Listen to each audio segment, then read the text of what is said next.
Good morning, everybody. November 5th, Sunday, Blythe, California. I'm Paul Adams. There seems to be a lull on all the dreamers, on all the visions of the rapture. We're not seeing as much activity anymore on YouTube. Nobody's uploading their dreams of the rapture. There are some people, but it's not as frequent. And it seems to me like the Lord has finished warning people about the rapture. He's had his best and most outspoken people out there on videos for quite some time. You can go to my website, rapturedreams.com, and you'll see there's over 200 people that share their rapture dreams on there. So we are praying to the Lord that His Spirit may bless all those who are suffering in the world. There's so much suffering in the Middle East right now, in the Ukraine, in Russia. There's so many other war zones in the world. But for the moment, the focus is on Israel and Gaza, the Palestinians. And this is where it gets very touchy and people get very squirmy when we start talking about, the acts and the behavior of a nation. Let's say that your forefathers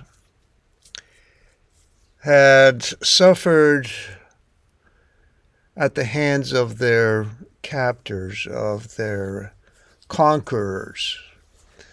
Let's say that your forefathers had been killed, had been tortured, had been starved to death, had their homes, their schools, their hospitals destroyed by their captors. And in my case, my progenitors happen to be Greek, and they have known atrocities from different eras, from the Turkish occupation to the German occupation in World War II, and going back through the centuries, the Persian occupation. They have known all kinds of suffering. Now imagine if I all of a sudden decide that in order to bring about peace and justice, I go about doing the very same thing to those nations. Would I be justified in doing so? And my claim is no. You cannot exact the same atrocities, the same hideous, inhumane crimes against humanity on others just because your forefathers had suffered those atrocities. You have to turn the page. You have to be more civilized. You have to show that you have respect for life. Because if you do not have respect for life, then what you're saying is that your progenitors had it coming, and there's no point even complaining about how they passed away and how they suffered anonymous deaths at the hands of their conquerors. And so it is with current day Israel. Israel claims that it suffered harshly during World War II, with the Holocaust, with the encampments, the concentration camps, the ovens, and on and on and on and on. Fine. We respect that. We don't want to ever see it happen again. But why would you use the same kind of barbaric, atrocious, hideous, inhumane methods on the Palestinians? Why would you encamp them? Why would you completely ignore them, not allow them to function as a free society, to not have an airport, to not have a port?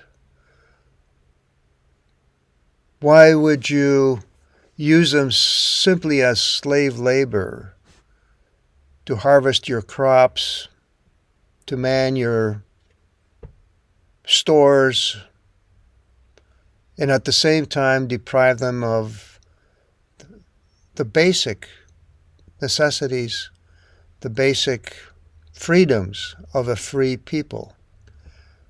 Why not give them what they have longed for all these years? Their own state, their own nation. Why not?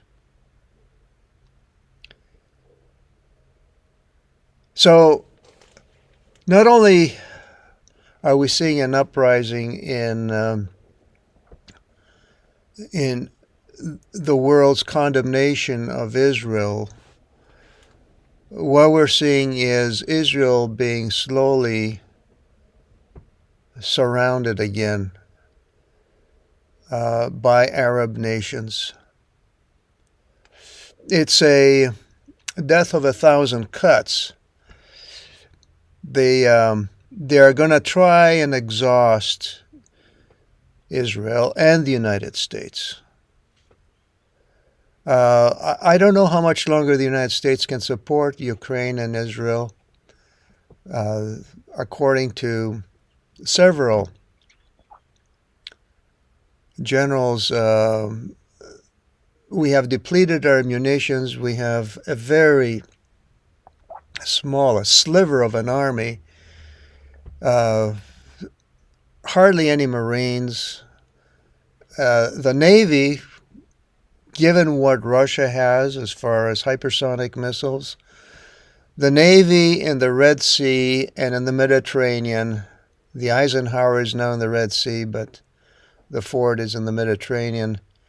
The Navy, they're sitting ducks.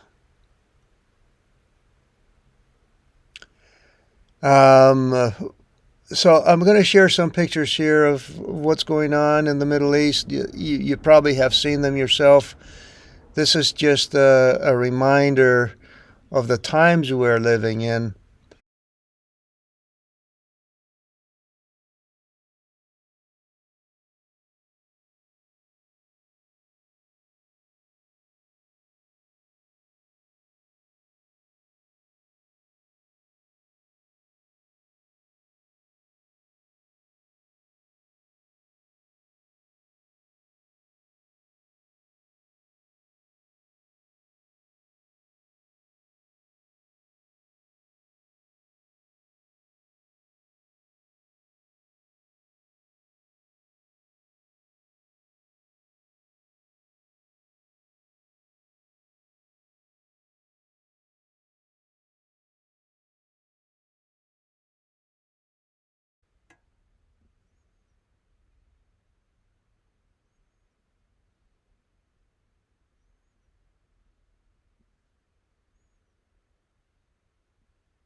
As an Orthodox Jew and a Zionist.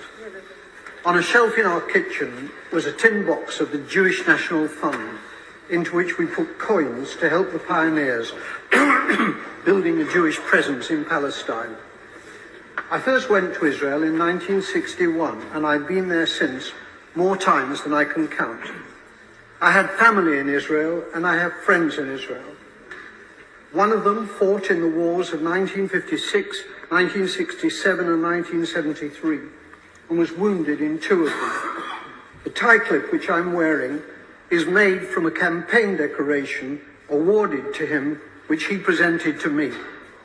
I've known most of the prime ministers of Israel, starting with the founding prime minister, David Ben-Gurion. Golda Meir was my friend. So was Yigal Allon, the deputy prime minister, who as a general won the Negev for Israel in the 1948 War of Independence. My parents came to Britain as refugees from Poland. Most of their families were subsequently murdered by the Nazis in the Holocaust. My grandmother was ill in bed when the Nazis came to her hometown of Stachov. A German soldier shot her dead in her bed. Madam Deputy Speaker, my grandmother did not die to provide cover for Israeli soldiers murdering Palestinian grandmothers in Gaza. The present Israeli government ruthlessly and cynically exploit the continuing guilt among Gentiles over the slaughter of Jews in the Holocaust as justification for their murder of Palestinians. The implication is that Jewish lives are precious, but the lives of Palestinians do not count. On Sky News a few days ago, the spokeswoman for the Israeli army, Major Leibovich, was asked about the Israeli killing of, at that time, 800 Palestinians. The total is now 1,000. She replied instantly, 500 of them were militants. That was the reply of a Nazi.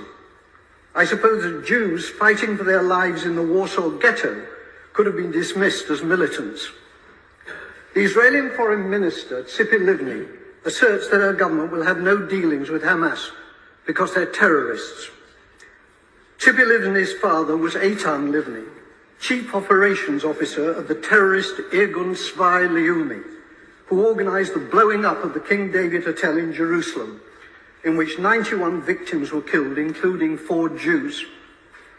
Israel was born out of Jewish terrorism.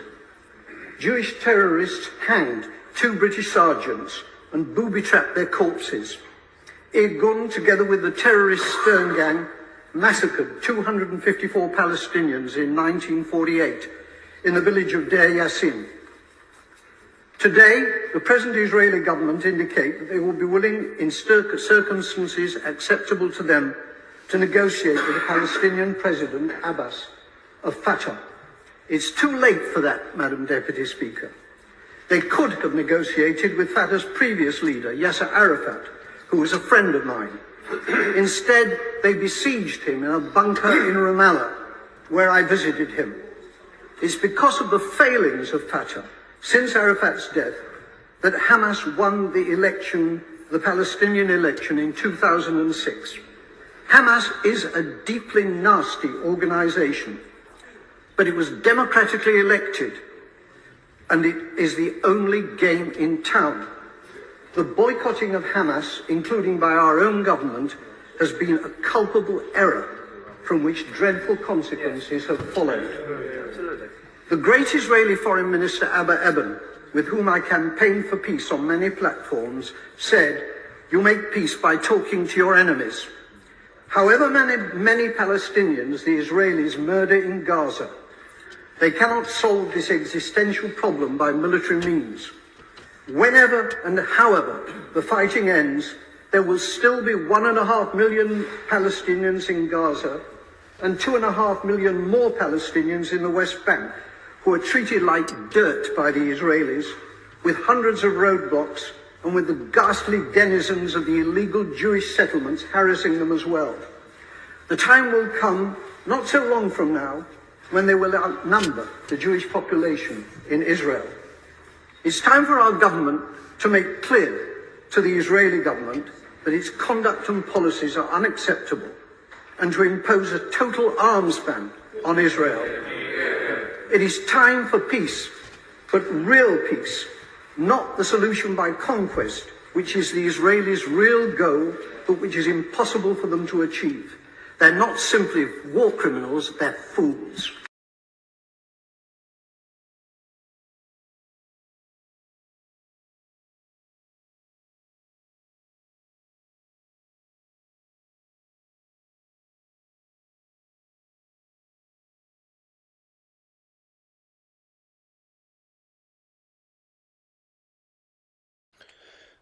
We begin with the oppression of the Palestinian people. This is Israel's plan, has been, and that festers hate. It produces an ideology that wants to destroy Israel. Hamas is engendered. Iran starts crying out for the death of Israel. Then we have Israel's collective punishment on the Palestinians. Now the world is condemning the Israelis, and we have hotter attacks on Israel, which can lead to regional war and a world war. There's all kinds of complex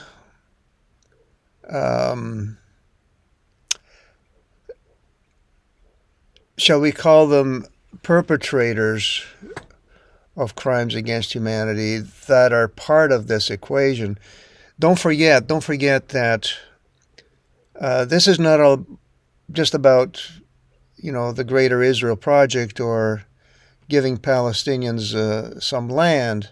I think, my mother had an expression, out of everything terrible, something good will come if you look hard enough for it. I think this presents us with some significant opportunities to make some real changes. We are at an inflection point, I believe, in the world economy. Not just the world economy, in the world. It occurs every 3 or 4 generations. As one of the top military people said to me in a secure meeting the other day, 60 million people died between 1900 and 1946. And since then, we established a liberal world order, and that hadn't happened in a long while. A lot of people dying, but nowhere near the chaos.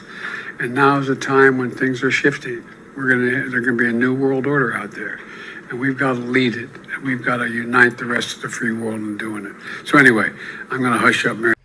There's a depopulation agenda in the works. The henchmen at the very top do want to depopulate the world. They do want to usher in a new world order, the Great Reset. They do want to create a one world currency. They do want to create a digital ID that will mark everybody and given their social credit score, allow them to buy and sell or prohibit them. So it's not like this is just a little war in the Middle East that's festering. It's the powder keg. This is what's going to create the Great Reset. Once all the nations, well, maybe you shouldn't exaggerate. Maybe we should say when the world economy completely flattens out, implodes, and all nations are exhausted financially, militarily, that will usher in the Luciferian age. The Luciferian age is all about the Antichrist and worshiping only Lucifer, not having any religions, competing religions in the world, killing off Christians, doing away with God, all the nomenclature that is being used right now in different religions. So the Luciferian age is the end goal, okay? It's not about the Greater Israel Project. It's not about a free Palestine. These are just pawns, chess pieces in a chessboard being moved around. And we should expect some rather heavy-handed responses from Iran. And once Iran is hit, Russia has to come in to support and rescue Iran. And if Russia is hit, well, guess what? China has to come to the rescue of Russia. And it may also take on Taiwan while the U.S. is deep underwater in a quagmire in the Middle East.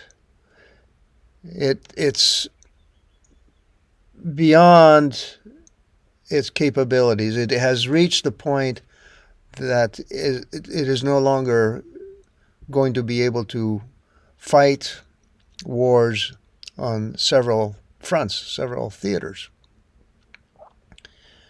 It'll be very exhaustive. And now we are talking about possible terrorist cells here in the United States that will disrupt the infrastructure. Okay, this is now news from the FBI and Congress. They're warning people that certain cities might get hit. Okay, the war is on. The war is on at a different level that we have never known before. It's not only a military war, but it's a spiritual war. And a lot of people are losing their faith in God because, well, they wonder what happened. Why aren't we raptured yet? Where is, the Lord's grace? Why are people leaving churches? Why do we have these pastors who are transgender, who cross-dress and all this and all that? It's an era of complete and utter desecration, humiliation, and transformation of humanity. Like the days of Noah, like the days of Lot. These are the days we are living in. And we have to take courage. We have to anchor ourselves in the Lord Jesus Christ, who overcame death, who was resurrected on the third day, who is there for us at the right time, will bring us up to meet him in the clouds, provided we love him with all our heart, mind, soul, and strength, and give him praise and glory, and have a relationship with him, and seek to do good to others, love our neighbor as ourselves. We are not just preachers paying lip service, saying, oh, believe in Jesus, and yet we are acting like complete idiots and morons with others. We need to be of help as much as we can to our brothers and sisters, to our neighbors. Otherwise, our faith is for naught. You have to be an example of what you preach. So, we do the best we can with what we have. Some of us have lived longer than others and know the terrain a bit better. They know the highway that leads off the cliff and the highway that leads to the city with the golden gates, okay? So if you want to take the highway that's going to take you off the cliff, it's your choice. We've been there. We've done that. Some of us have taken that highway and have the scars to prove it. Don't mess with Lucifer, with Satan, with the occult. Don't do it. You're going to reap only sorrow in your life. Don't break God's commandments. You're going to reap only sorrow in your life. Don't think just because you say, I believe in Jesus, you can go out there and, break every commandment You can't do that. Otherwise, the Lord would have told you you could do that. He never said you could do that. All right, enough preaching, enough huffing and puffing. I pray that the Lord may bless each one of you mentally, spiritually, and that you anchor yourselves daily in the Lord Jesus Christ and talk to Him often during the day about everything. About everything. Talk to Him like you would talk to a good friend. Have a relationship with Him, and He will be your friend. I promise you. He will guide you. He will protect you. He will feed you. He will clothe you. He will encourage you, inspire you in every aspect of your life, in your studies, in your work, in your family relationships. He will give you inspiration. Stay humble. Stay focused on Him. God bless you.